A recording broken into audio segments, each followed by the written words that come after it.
పాటు సోదరుడు పిన్నెల్లి వెంకట్రామరెడ్డిపై కూడా రౌడీ షీట్ ఓపెన్ చేశారు. మాచర్ల పోలీస్ స్టేషన్లో పిన్నెల్లి బ్రదర్స్పై రౌడీ షీట్ తెరిచారు. పోలింగ్ తర్వాత అల్లర్లలో ప్రమేయంపై ఇప్పటికే 4 కేసులు నమోదయ్యాయి. ఈవీఎం ధ్వంసం కేసుతో పాటు మరో 2 హత్యాయత్నం కేసులు ఉన్నాయి. పాల్వాయ్ గేట్లో మహిళను దూషించారంటూ మరో కేసు ఉంది. 4 కేసులు నమోదు కావడంతో రౌడీ షీట్ ఓపెన్ అయింది. మొత్తం మీద మాజీ ఎమ్మెల్యే పిన్నెల్లి రామకృష్ణారెడ్డి ఆయన సోదరుడు వెంకట్రామరెడ్డిపై రౌడీ షీట్ తెరిచారు పోలీసులు. మాచర్ల పోలీస్ స్టేషన్లో పిన్నెల్లి బ్రదర్స్పై రౌడీ షీట్ ఓపెన్ అయింది. పోలింగ్ తర్వాత అల్లర్లకు సంబంధించి ఆయన ప్రమేయం నిర్ధారణ కావడంతో 4 కేసులు నమోదయ్యాయి. ఈవీఎం ధ్వంసం కేసుతో పాటు మరో 2 హత్యాయత్నం కేసులు కూడా నమోదయ్యాయి. అటు పాల్వాయ్ గేట్లో మహిళను దూషించారంటూ మరో కేసు నమోదైంది. ఈ నేపథ్యంలో మొత్తం 4 కేసులు నమోదు కావడంతో పోలీసులు రౌడీ షీట్ ఓపెన్ చేశారు. ఇప్పటికే పిన్నెల్లి బెయిల్ కూడా తెచ్చుకున్నాడు. తాజాగా ఆయనపై రౌడీ షీట్ నమోదు కావడంతో ఒక్కసారిగా సంచలనం రేగుతుంది. మా ప్రతినిధి రామారావు జాయిన్ అవుతున్నారు. రామారావు, పిన్నెల్లి బ్రదర్స్పై రౌడీ షీట్ ఓపెన్ అయినట్టుగా తెలుస్తుంది. దీనికి సంబంధించిన అప్డేట్స్ ఏంటి? పిన్నెల్లి రామకృష్ణారెడ్డి ఆయన సోదరుడు వెంకటరామరెడ్డిపై మాచర్ల పోలీస్ స్టేషన్ లో రౌడీ షీట్ ఓపెన్ అయింది. దీనికి సంబంధించి ప్రధానంగా ఎలక్షన్ రోజు, ఎలక్షన్ తర్వాత జరిగినటువంటి ఘటనలో ఇద్దరు మీద, పిన్నెల్లి సోదరులు ఇద్దరి మీద కూడా వరుస వెంబటి కేసులు నమోదైనటువంటి పరిస్థితి ఉంది. ప్రధానంగా దేశవ్యాప్తంగా సంచలనం సృష్టించిన ఈవీఎం ధ్వంసం. పిన్నెల్లి రామకృష్ణారెడ్డి పోలింగ్ బూత్ లోకి వెళ్లి ఈవీఎం ధ్వంసం చేశారు. సో దీనికి సంబంధించి కేసు నమోదైంది. అలాగే ఈవీఎం ధ్వంసాన్ని అడ్డుకున్నటువంటి టీడీపీ ఏజెంట్ నంబూరు శేషగిరిరావుని ఆయన బెదిరించడం జరిగింది. దీని మీద కేసు నమోదైంది 307 సెక్షన్ కింద. అలాగే అక్కడ ఒక మహిళని దూషించారు. ఎందుకు ఈ విధంగా చేస్తున్నారని అడిగిన సమయంలో మహిళను కూడా బెదిరించడం జరిగింది. సో దీని మీద కేసు నమోదు చేశారు. తర్వాత ఏదైతే పోలింగ్ తర్వాత కూడా కారంపూడిలో భారీ స్థాయిలో అర్రలు జరిగాయి. సిఐ ఎవరైతే నారాయణ స్వామి ఉన్నారో నారాయణ స్వామి మీద కూడా దాడి జరిగింది. ఈ దాడిలో ఆయన గాయపడ్డారు. అలాగే కారంపూడి అల్లర్లలో వందల సంఖ్యలో కర్రలు, రాడ్లు పట్టుకొని దిగడం, తిరుగుతూ రోడ్ల మీద జనాన్ని భయప్రాంతాలకు గురి చేశారు. అలాగే అక్కడ టీడీపీ కార్యాలయాన్ని కూడా ధ్వంసం చేయడం జరిగింది. సో వీటన్నిటి మీద కేసులు నమోదైనటువంటి పరిస్థితి ఉంది. ఈసీ సీరియస్ అవడంతో వీటన్నిటి మీద కేసులు నమోదు చేశారు. ఈవీఎం ధ్వంసం కావచ్చు, అలాగే ఇతర కేసులు 307 సెక్షన్ తో పాటు రామారావు ఒకసారి మీరు అలాగే లైన్ లో ఉండండి. ఈ రౌడీ షీట్ సంబంధించి ఎమ్మెల్యే జూలకంటి బ్రహ్మానాయుడు స్పందించారు. ఒకసారి చూద్దాం. ఎక్కడా కూడా ఘర్షణ వాతావరణాన్ని కోరుకోవటం లేదు.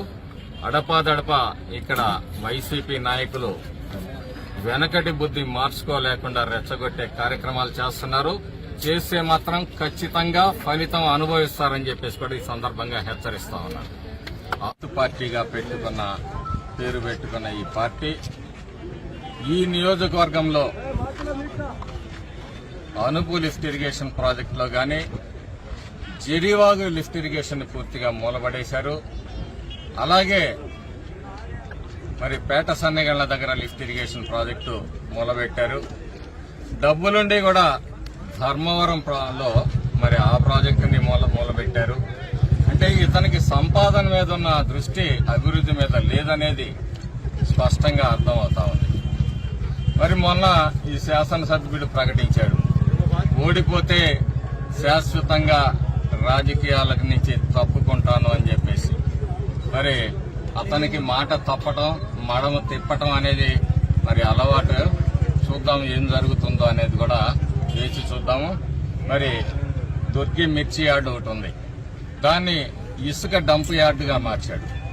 ఇక్కడ పూర్తి స్థాయిలో మిర్చి లావాదేవీలు జరిగే విధంగా, ఈ రైతాంగానికి మేలు జరిగే విధంగా చర్యలు తీసుకుంటాము. అంతేకాదు రైట్ కెనాల్ మీద ఎక్కడైతే అవకాశం ఉంటుందో అక్కడ అన్ని చోట్ల కూడా లిఫ్ట్ ఇరిగేషన్ ప్రాజెక్టులు తీసుకురావడానికి ప్రయత్నం చేస్తాం. అప్పుడే సమాజంలో అందరికీ మేలు జరిగినప్పుడే సామాజిక న్యాయం జరుగుతుంది. కానీ బస్సు యాత్రలతోటి సామాజిక యాత్ర అంటే కుదరదు.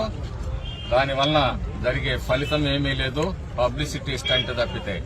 ఈ రోజు వరికపూడిసెల ప్రాజెక్టు గాని, ఈ లిఫ్ట్ ఇరిగేషన్ ప్రాజెక్టులు గాని వస్తే వీటిల్లో ప్రతి పేదవాడు, ప్రతి కులము, ప్రతి పార్టీ వాడు కూడా ఆ ఫలితాలను అనుభవిస్తాడు.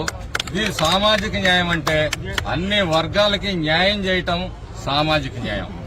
సామాజిక న్యాయం అంటే బస్సు యాత్రలు కాదు. తెలుగుదేశం పార్టీ సామాజిక న్యాయం అంటే ఏంటో చేసి చూపిస్తుందని ఈ సందర్భంగా తెలియజేస్తాం. మాచర్ల మాజీ ఎమ్మెల్యే పిన్నెల్లి రామకృష్ణారెడ్డి ఆయన సోదరుడు వెంకట్రామరెడ్డిపై రౌడీ షీట్ నమోదైంది. మాచర్ల పోలీస్ స్టేషన్లో వివిధ కేసుల కింద వాళ్ళిద్దరిపై కూడా రౌడీ షీట్ ఓపెన్ చేశారు. రైట్ రామారావు, మొత్తం మీద